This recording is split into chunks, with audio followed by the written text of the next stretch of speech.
सादर नमस्कार। आज हम लाइफ मैनेजमेंट के एक ऐसे सूत्र पर चर्चा करने जा रहे हैं जो लगभग 500 साल पहले गोस्वामी तुलसीदास जी ने श्री रामचरितमानस के अरण्य कांड में दर्ज किया था। अक्सर हम जोश में आकर यह भूल जाते हैं कि हमें अपनी ऊर्जा कहाँ लगानी है और किन किन संघर्षों से बचना है। तब मारिच हृदय अनुमाना नवहि विरोधे नहीं कल्याणा। शस्त्री ममी प्रभु सठ धनी वैद बंदी कवि भानस गुनी। मारिच ने अपने हृदय में अनुमान किया, विचार किया, इन 9 व्यक्तियों से विरोध करने में कल्याण नहीं होता। मारिच यहाँ रावण को समझाना चाह रहा है कि तुम मेरे प्रभु हो और समर्थ हो और साथ ही हट कर रहे हो, इसीलिए तुमसे विरोध करना मेरी मृत्यु को निमंत्रण देना है। इन 9 लोगों से विरोध क्यों नहीं करना चाहिए, इसकी व्यवहारिक व्याख्या इस प्रकार है। पहला है शस्त्रधारी। वह आवेश में आकर कभी भी प्राण ले सकता है।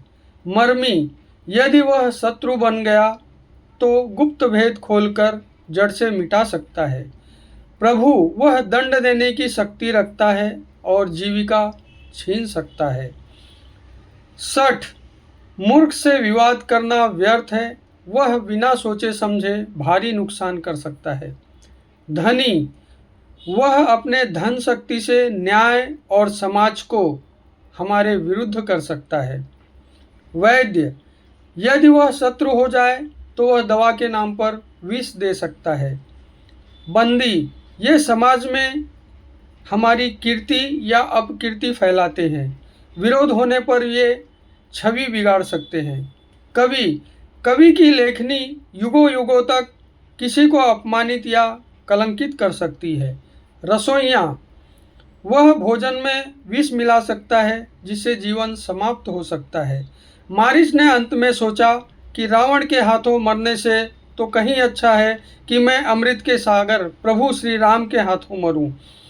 उसने विचार किया, रावण के हाथों मरने पर राक्षस योनि यानी और नरक मिलेगा, किंतु श्री राम के बाण से मृत्यु होने पर परम पद प्राप्त होगा।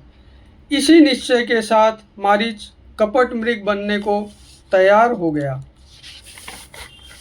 यह चौपाई कॉन्फ्लिक्ट मैनेजमेंट और पावर डायनामिक्स का एक उत्कृष्ट मैनुअल है जो सिखाती है कि किन 9 विशिष्ट क्षेत्रों या व्यक्तियों के साथ सीधा टकराव संस्थागत और व्यक्तिगत विनाश का कारण बन सकता है।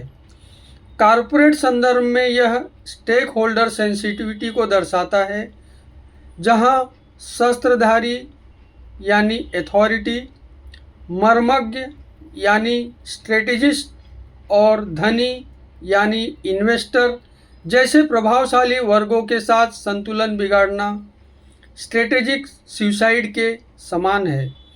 मारिच का यह आत्मचिंतन रिस्क बेनिफिट एनालिसिस की पराकाष्ठा है, जहां वह समझता है कि एक शक्तिशाली लेकिन अनैतिक नेतृत्व यानी रावण के विरुद्ध जाना और एक सर्वशक्तिमान सत्ता यानी प्रभु श्री राम से वैर करना, दोनों ही स्थितियां यहाँ पर कूटनीतिक सूझबूझ अनिवार्य है।